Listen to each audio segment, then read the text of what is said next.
días. El día de hoy vamos a hablar sobre nuestro proyecto final, que es la asesoría a un cliente, ¿no? Estamos dentro de la materia de títulos y operaciones de créditos en la licenciatura con Derecho en énfasis en juicios orales, dentro del sexto semestre en la Universidad TIEXPRO y a cargo de nuestra catedrática, la licenciada Ania Aurora Mir Utiel, y su alumno y servidor José María Campero Valle.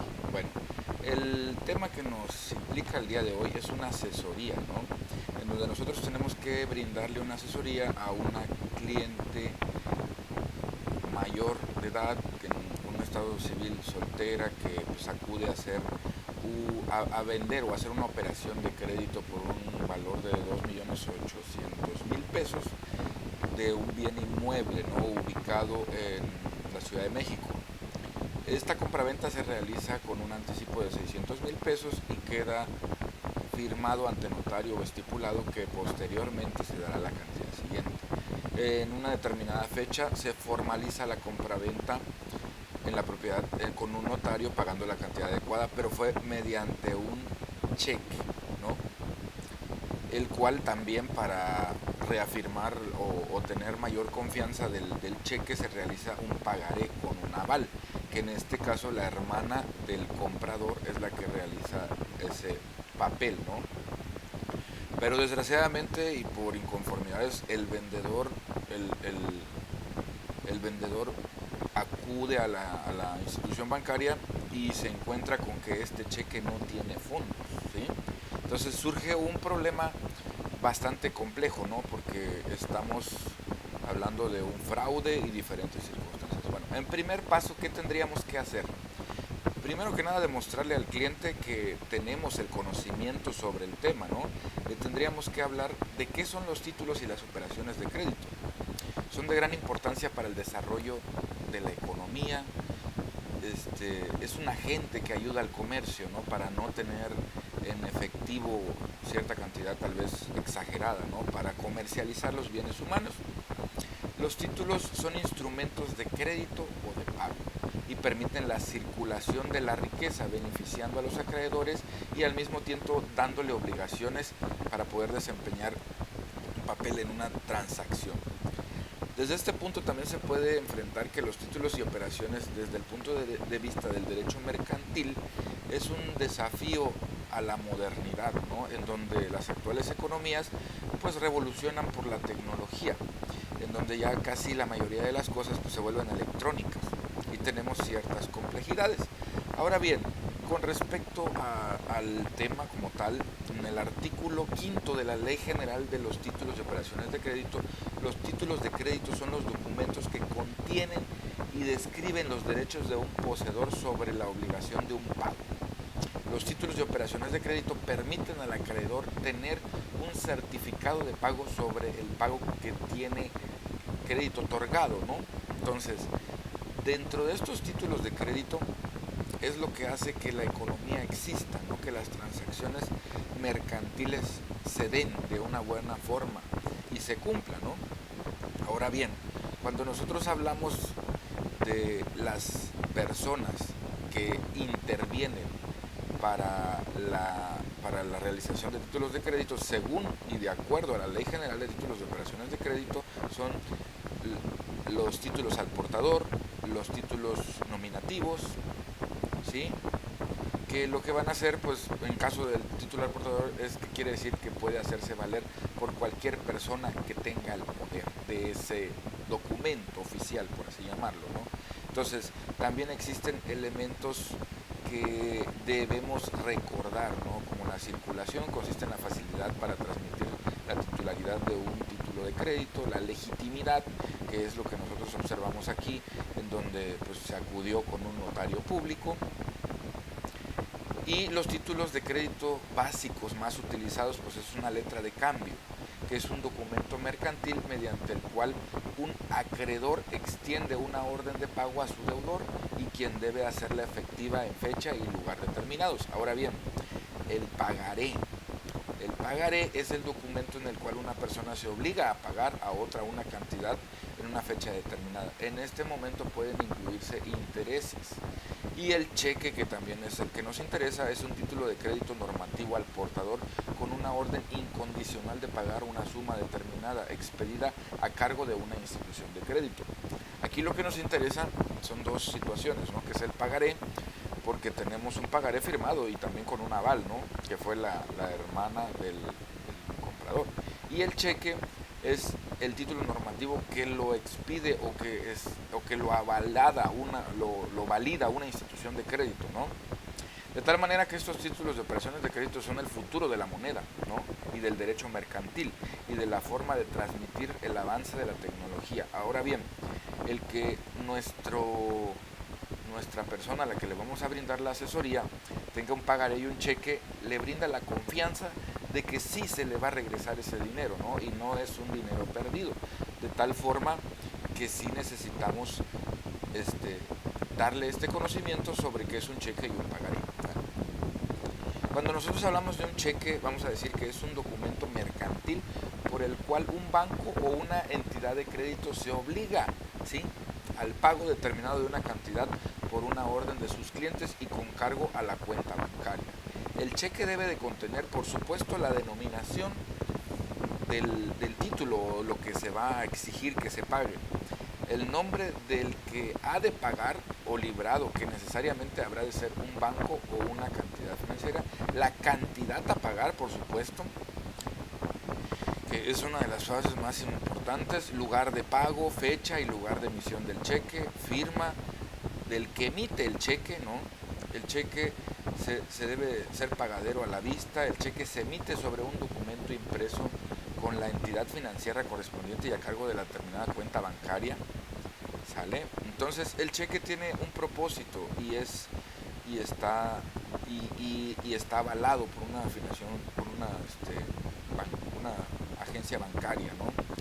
En donde realmente los cheques sí tienen un valor y tienen un respaldo.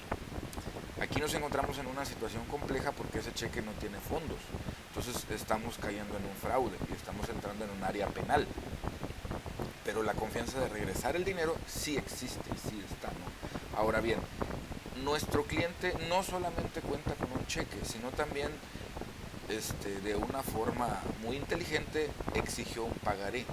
Es un documento escrito mediante el cual una persona se compromete a pagar a otra una determinada cantidad de dinero en una fecha acordada previamente. Este título de valor es muy similar a la letra de cambio. La diferencia entre un pagaré y una letra de cambio es que en la letra de cambio el que firma no es el propio deudor, sino que es el acreedor. Y en el pagaré el que tiene que firmar es el propio deudor, ¿sí? Entonces, un pagaré también nos da un aval. ¿Qué partes intervienen en un pagaré? El determinado librado, que es nuestro cliente, no, el librado es el que tiene la deuda, ¿no? Es el que se compromete a pagar una suma de dinero en una fecha futura. Y el beneficiario o tenedor, que es aquel cuya orden debe hacerse el pago de la suma del dinero. Entonces, en este caso, nuestro cliente es el tenedor, ¿no?, o beneficiario. Y resulta que tenemos una avalista que es la hermana de nuestro deudor, por así llamarlo, ¿no? Entonces el pagaré debe constar precisamente la denominación del pagaré, el vencimiento y la fecha en que se debe pagar, el importe de la cantidad, si en dado caso se va a dar en abonos, y el lugar en donde se debe de efectuar ese pago. El nombre de la persona a la que debe efectuarse el pago o cuya orden se debe de efectuar, o tenedor, lugar y fecha del libramiento, y la firma del deudor donde se compromete bajo cualquier circunstancia a pagar esa cantidad. Cuando el pagaré consta de todas estos requisitos, es un pagaré válido y se tiene que otorgar el pago, ¿no? Entonces tenemos en nuestro poder dos títulos. Tenemos un pagaré y tenemos un cheque sin fondos, de tal forma que tenemos como reclamarlo de alguna forma jurídica. Entonces, si nosotros recordamos y abordamos los temas anteriores, ¿qué es lo que tenemos que ver? En mi humilde opinión, se debe de realizar un reclamo y exigir el cobro de la cantidad restante debido a que el cheque tiene una función impresionante en donde tenemos un aval con respecto al cheque. Es una actividad financiera de un banco, ¿no? Una institución financiera, la cual se tiene que hacer responsable de dar cheques a una persona que no tiene los fondos. Entonces, desde ahí empezamos. Segundo, tenemos un pagaré en el cual consta que esta persona se compromete a pagar cierta cantidad y no lo está haciendo. De tal forma que tenemos en nuestro poder dos títulos con los cuales podemos exigir, ¿sí?, de manera legal el pago que nos falta. Desde mi punto de vista, yo partiría con una denuncia o una querella, porque como se sabe, la emisión de un cheque sin fondos es un delito en nuestro país, ¿no? Pero sí puede considerarse como un delito de estafa. Entonces, si yo doy un cheque sin fondos, en nuestro país no se considera un delito, pero sí es una estafa, porque yo estoy abusando de la confianza que me brinda una persona en la forma de obtener o de realizar ese título de transacción.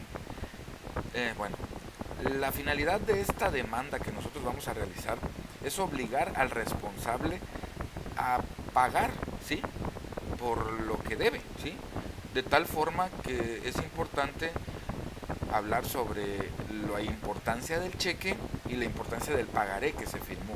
Entonces también podemos hablar de intereses devengados, gastos, daños, perjuicios que causó a nuestro cliente que esta persona no pague a tiempo, ¿no? Me gustaría citar por el momento los dos artículos, ¿no?, para la aportación y sustanciar esta asesoría, ¿no?, en la cual podemos hablar que el artículo 108 de la ley cambiaria y el cheque nos dice que el librador que emite un cheque sin tener provisión de fondos en poder del librado por la suma en la indicada deberá pagar al tenedor, además de esta, el 10% del importe no cubierto del cheque y la indemnización de daños y perjuicios. Quiere decir que nuestro cliente tiene el derecho a cobrar el 10% del valor del cheque que se emitió. ¿Por qué? Porque cometió un fraude o una estafa en donde realmente nos está perjudiciando y está haciendo una acción de mala fe, ¿sí? Bueno, entonces, desde el punto de vista de lo penal, hablamos de que esta persona emitió un cheque sin fondos. Sí podría denominarse primero como un delito, ¿no?, un delito de falsedad con un documento mercantil o un título que yo presento, ¿no?, porque presento un pagaré y presento un cheque sin fondos, según lo que establece el artículo, para citarlo, 243 del Código Penal Federal, en el cual cita: el delito de falsificación se castigaría tratándose de documentos públicos, con precisión de 4 u 8 años y 200 a 370 días de multa.